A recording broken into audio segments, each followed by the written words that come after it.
Good evening. Good evening. Welcome. Thank you. I'm Nestor Davidson. Thank you. Chair of the New York City Rent Guidelines Board, and I would like to welcome you to this meeting of the board. This is the last meeting in a series of public meetings and hearings to determine lease adjustments for rent-stabilized housing units in New York City with leases commencing on or being renewed after October 1st, 2023,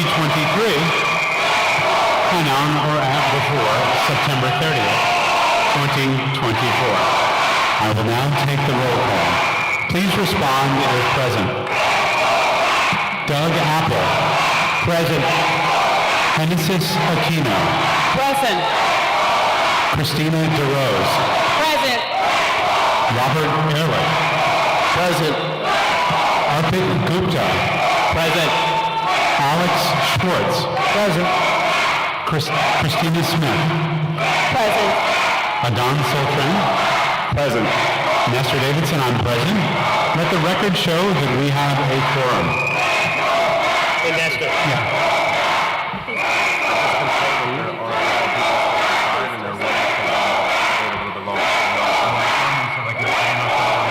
To get in.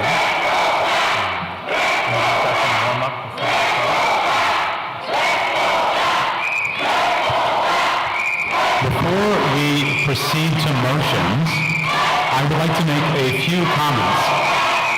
First, I want to thank all of you. I would like to thank the many of our fellow New Yorkers, tenants, owners, advocates, and public officials who have participated in the process of determining rent adjustments for New York's nearly 1 million rent-stabilized apartments.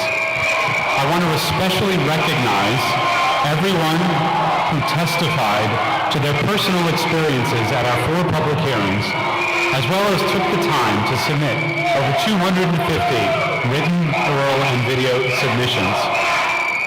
Tenants across the city shared their struggles to afford rent and their fear of losing their homes, as well as their challenges with housing conditions that no one should ever have to face. And owners shared their experience trying to maintain their apartments and their livelihoods in face of the reality of increasing operating costs. All of this has been critical to our work. Second, I would like to thank the staff of the RGB for their exceptional research and analysis, as well as coordinating our meetings and public hearings. Their professionalism and objectivity are essential to ensuring that the board's decisions are fully and accurately informed. And then finally, I want to express my gratitude to my fellow board members for volunteering their time, their insights, their care, and their dedication to our work together. Each of my fellow board members has their own view of how best to approach our mandate. And I suspect you'll hear those diverging views expressed strongly tonight, appropriately so, given how serious the task is before us. But I can say that to a person, they have worked collegially and in good faith, even when disagreeing, which is so important to a process like ours. With that, let me turn to the work before us tonight, beginning with our hotel order. Since board members only submitted one proposal prior to this meeting, we will now consider Proposal 1 for Hotel Order number 53. I move to adopt the final language of Proposal 1 for Hotel Order number 53. This proposal was circulated to the members of the board and posted on the RGB website on June 17th, 2023. And I further move to adopt the explanatory statement and findings for Hotel Order number 53, substantially in the form submitted by staff to the board as of June 20th, 2023, and to be modified by the RGB staff after this meeting to reflect the adopted rental adjustments. A summary of Proposal 1, Hotel Proposal 1, is as follows. Residential Class A apartment hotels, 0%. 2. Lodging houses, 0%. 3. Rooming houses, Class B buildings containing fewer than 30 units, 0%. Class B hotels, 0%. Single-room occupancy buildings, MDL Section 248, SROs, 0%. Do I have a second? Thank you, Alex. Do you have any comments on the hotel order? We're doing the hotel. Do we have any comments? I will now call for a vote. Sorry, give me one moment.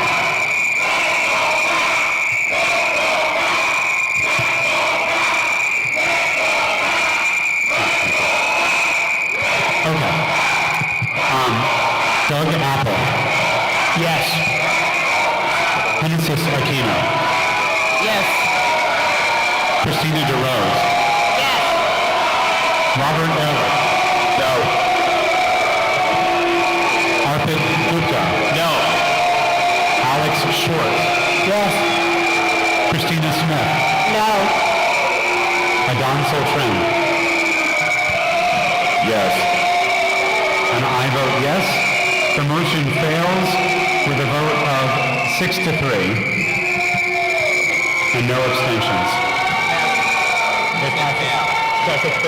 The motion passes, excuse me, the motion passes with by a vote of 6-3. We will now consider proposals for apartment and loft order number 55. The Rent Guidelines Board has traditionally alternated each year between tenant and owner members leading our motions. Last year, tenant members went first. So this year, owner members will get the first opportunity to present a proposal to be considered for final adoption. If that motion does not pass, I will recognize our tenant members to present a motion. Bob and Christina, I give you the floor.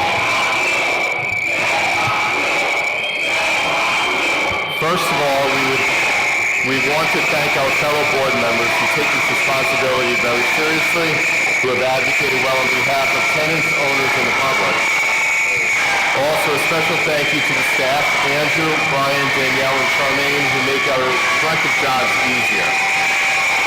By way of a reminder, at the start of our 2023 deliberations, the professional staff of the RGB analyzed volumes of data and applied it to a formula that has been utilized for decades.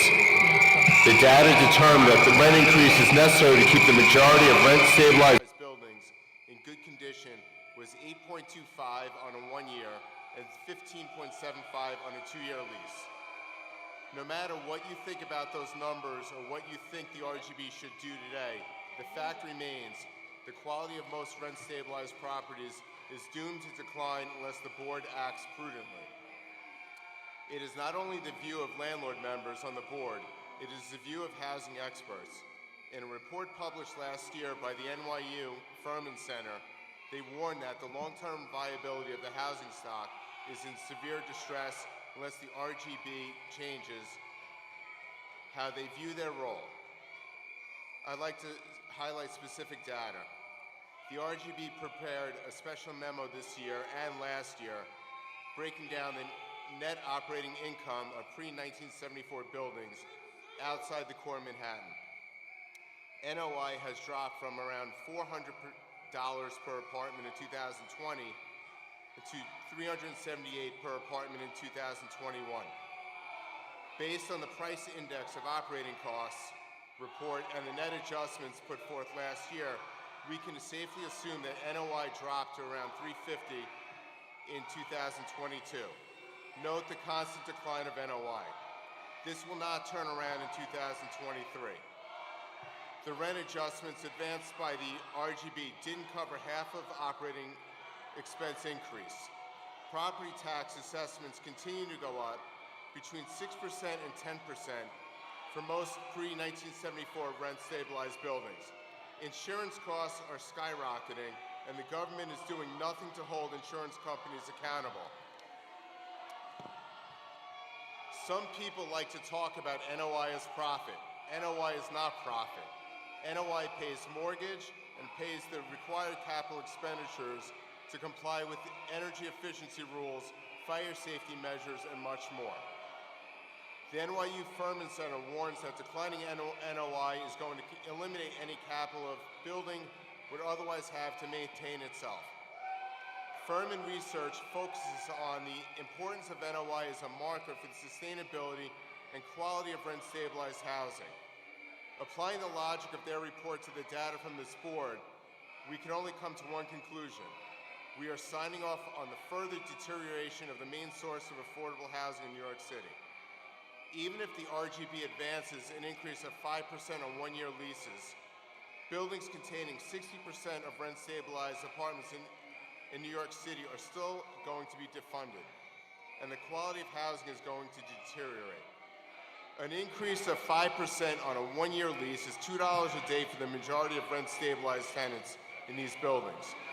We understand this is a burden on many renters, but we believe the government is well positioned to support renters who cannot pay $2 a day increase in rent through programs like STREE, DREE, enhanced voucher access, or one-shot deals. Since the rent stabilization law doesn't have any means testing measures, this board is forced to put forth the same rent adjustments for struggling single mothers as we do for the wealthy who use their rent-stabilized apartments as pied-à-terres. There are lawmakers who testified before the board who reside comfortably in rent-regulated apartments, assembly members and senators who make $142,000 a year, well in excess of the average salaries of New Yorkers cited before this board. Of course, they are advancing for their own rent rollback. Let's shift the focus on protecting the quality and sustainability of housing. Government, not private owners, are responsible for providing assistance to renters in need. New York City private owners are already responsible for the largest unfunded subsidy in history, the rent stabilization system. A 5% increase in rent does not put 1 penny of profit into the pockets of owners of these buildings. The 5% increase basically covers most of the rise in operating costs. To put it another way, we estimate that a 2% rent increase, the low end of the preliminary range, would not cover the increase in property taxes for most rent-stabilized buildings. We point this out because many elected officials who have the power to change the property tax system have called for a rent freeze. If this is what they desire, we strongly urge them to use the power they have to reduce the costs for owners, so lower adjustments will be possible in the future. For these reasons, we are proposing, I move to adopt the final language of Proposal 12 of Apartment and Loft Board Order 55 that was circulated to the members of the board and posted on the RGB website on June 16, 2023.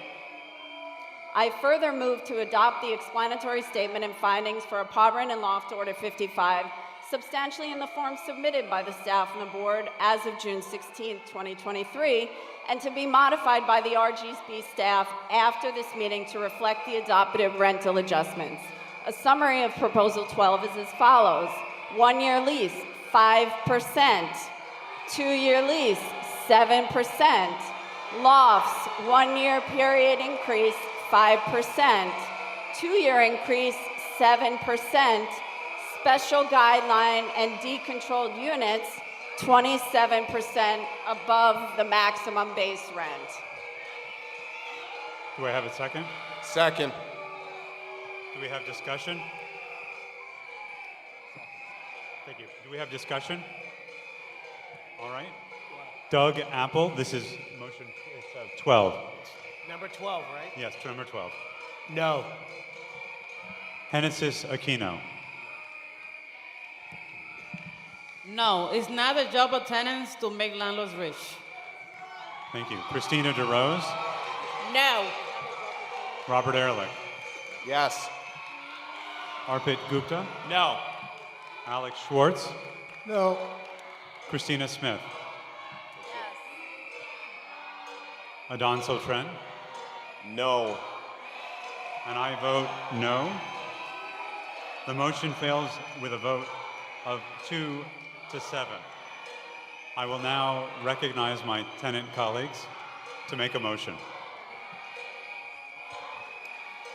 Before I make a motion, if I could just have everyone's attention really quickly. I just want to ask, because I've been told that there's still a lot of people outside who the security line has stopped. Is there still a very, has it stagnated? It's not moving. All right. I think it's appropriate that we give a couple more minutes, so I'm gonna just take my time with this proposal.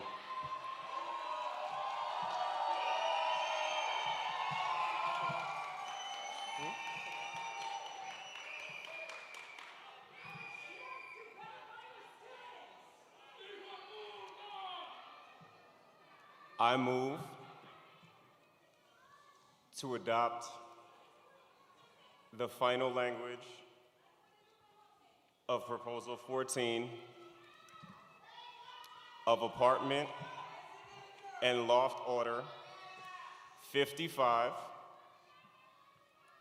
that was circulated to the members of the board and posted on the RGB website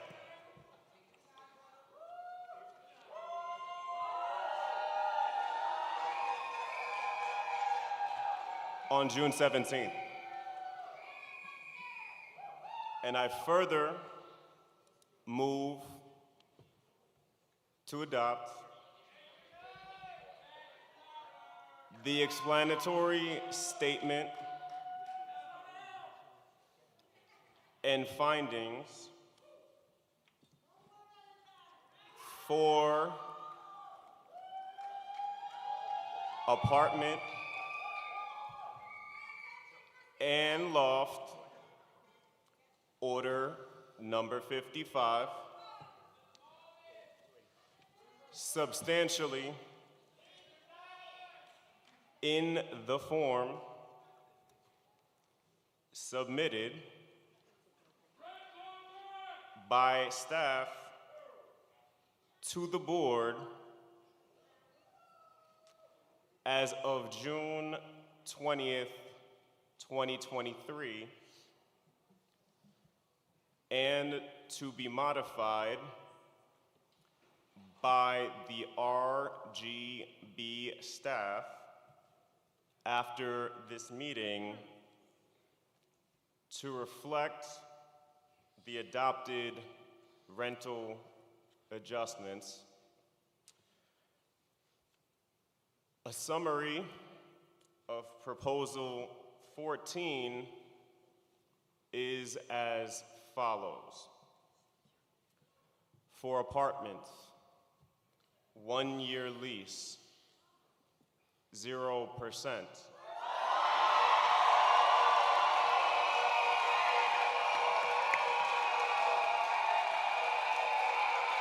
Two-year lease, 2%. For lofts, 1-year increase, period, 0%.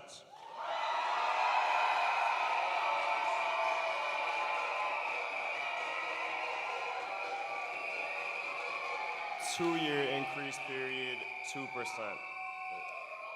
Special guideline and decontrolled units, 27% above the maximum base rent, which is standard. Do I have a second? Second.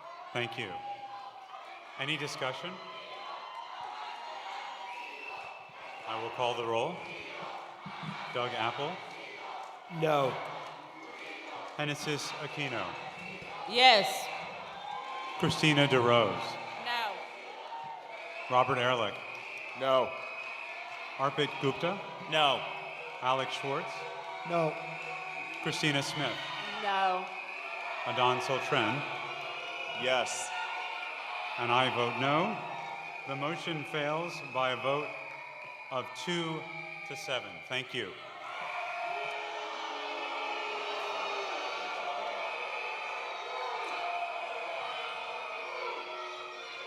I will now move to adopt the final language of Proposal 23 of Apartment and Loft Order Number 55 that was circulated to the members of the board and posted on the RGB website on June 17, 2023.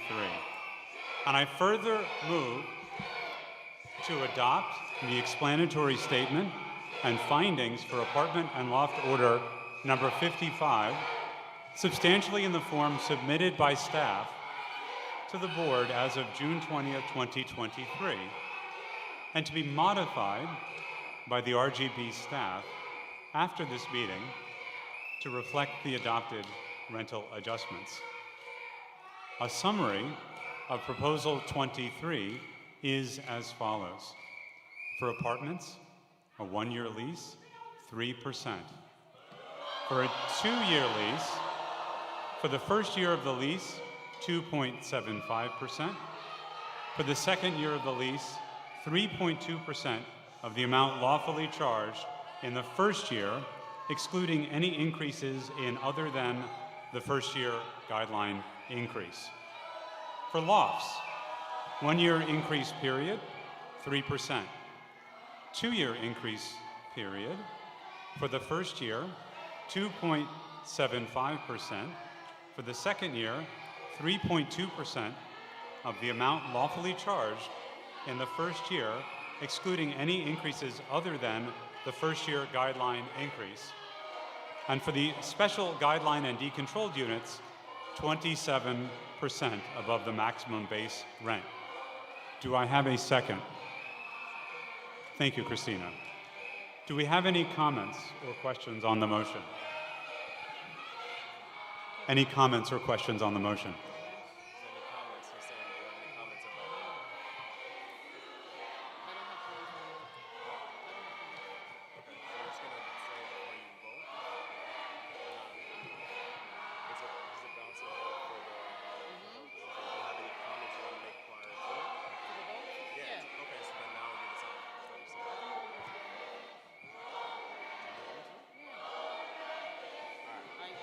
Adon? So we're not doing Comment. Not yet. Comment. May I first. have everybody's attention, please, quickly? So, the chair just asked if there were any comments, and so at this point in time, I'm going to make some remarks, and I think Hennessy's is going to make some perhaps as well. First, I do want to quickly shout out the Kingston Rent Board. They just passed a rent freeze on a 5 to 3. So it is doable and it's possible, and they're onto something. But good evening to the members of the public, board members, and the staff of the RGB. First and foremost, I would like to thank the tenants of the city who have shown up and fought tirelessly for themselves and for their communities these last several months. I also want to acknowledge and thank those in the tenant movement, organizers, nonprofits, legal service providers, tenant associations, individual tenants, and pro-tenant elected officials.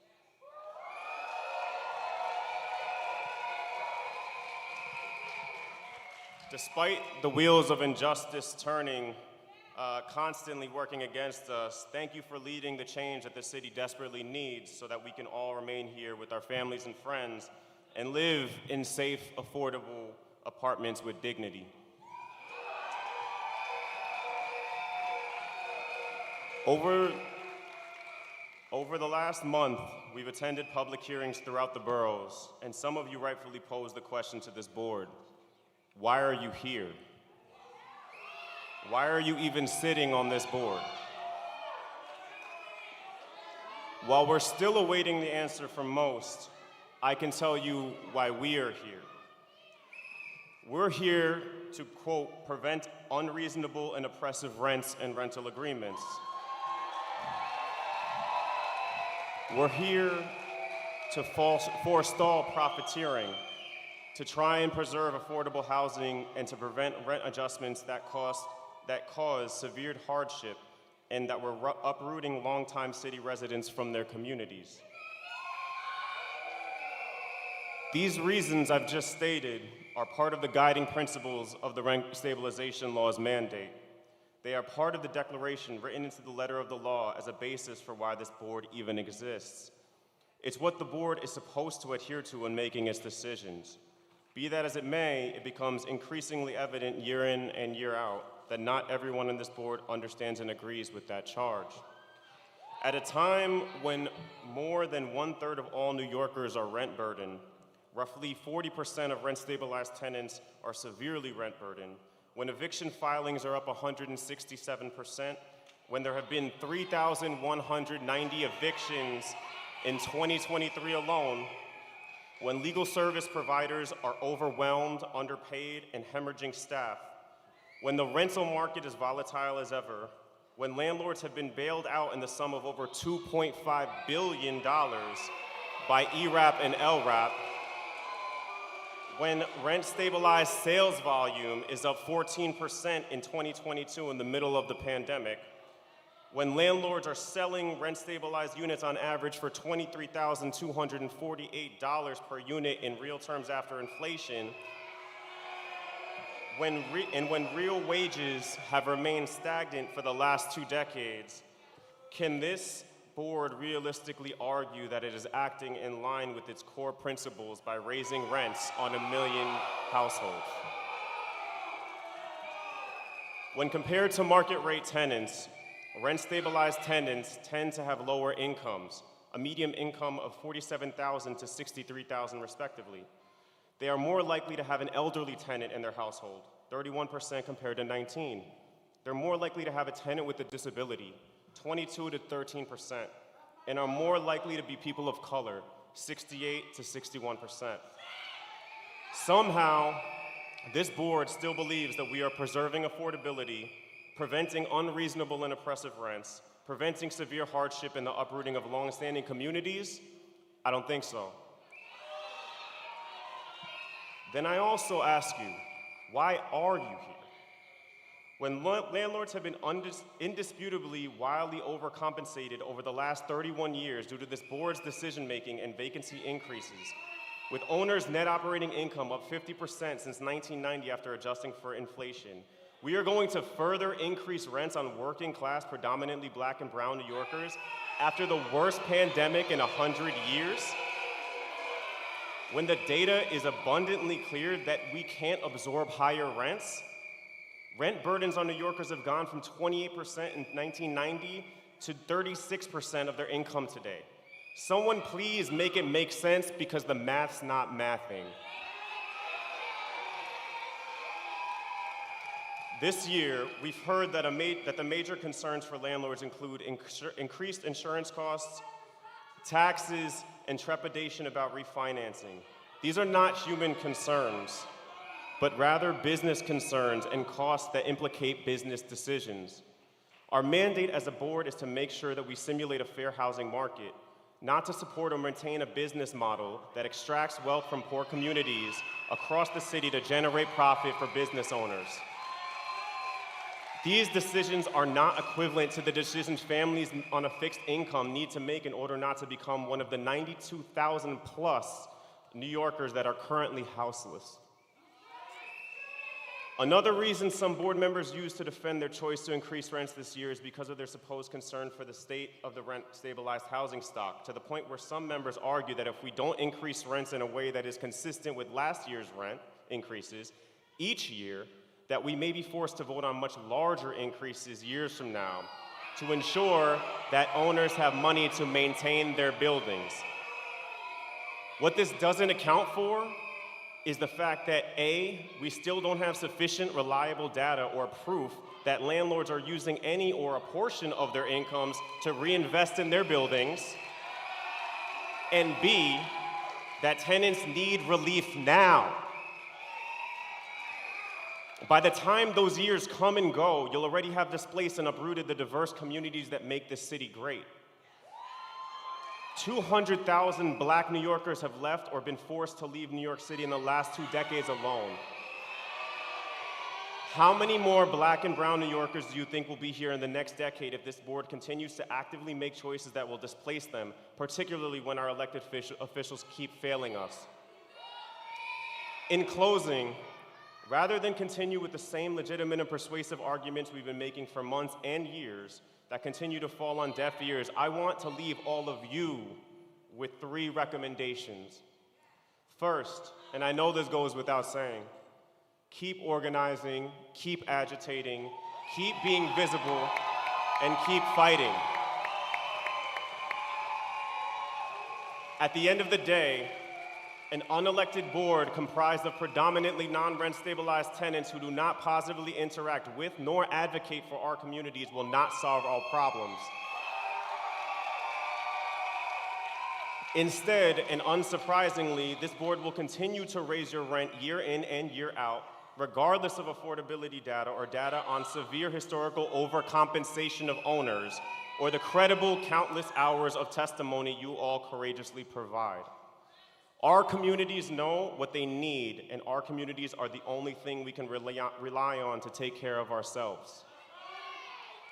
Second, given the constraints of our current political system, use your power to vote for those that want to truly take care of the working class and diverse tenants who make this city the amazing place it is. Vote for those who will fight for you and represent your best interests, both in Albany and at the local level. And lastly, to anyone and everyone who is here tonight, and to those watching at home year after year, please back efforts to reform this RGB process and this board. Make your voices heard and get involved. For tenants, advocates, social scientists, students, PhDs, data experts, whomever, if there are arguments or information that you think should be considered in this flawed process, reach out to the RGB, reach out to me, Hennessis, reach out to your local elected officials, reach out to whomever you need to amplify your suggestions. This new board chair says that he's committed to exploring creative suggestions and new ways to approach this flawed process, and it's time to hold him and everyone else on this board, including myself, accountable. It's in that spirit that I am asking this board and its chair to have Department of Finance do another financial audit after a 30-year lapse, and to subpoena DHCR to help provide additional, less biased information about landlord expenditures. It's also in that spirit that I ask this board and its chair to dedicate resources to create a price of operating index equivalent for tenants, to try and quantify the economic struggles and difficult decision-making that tenants have to endure in times of high inflation and chronic unaffordability. It is my hope to see a leveling of the playing field in terms of data collection and an equitable emphasis on types of data in the years to come. In a few moments, Hennessis and I will have the displeasure of taking part in a vote that will undoubtedly lead to rent increases for roughly 1 million rent-stabilized households. Please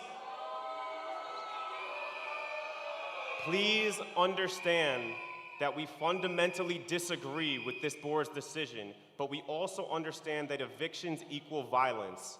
And with eviction filings up over 167%, it's our job, to the extent that we can, to ensure the lowest possible increase goes into effect to prevent more violence from being enacted on our communities. I know it's disappointing and heartbreaking, but rest assured, we will continue to fight alongside you as best we can to keep our communities safe and to preserve the soul of the city that we love. Thank you. Thank you. Thank you, Adon. Hennessis, do you have anything to add?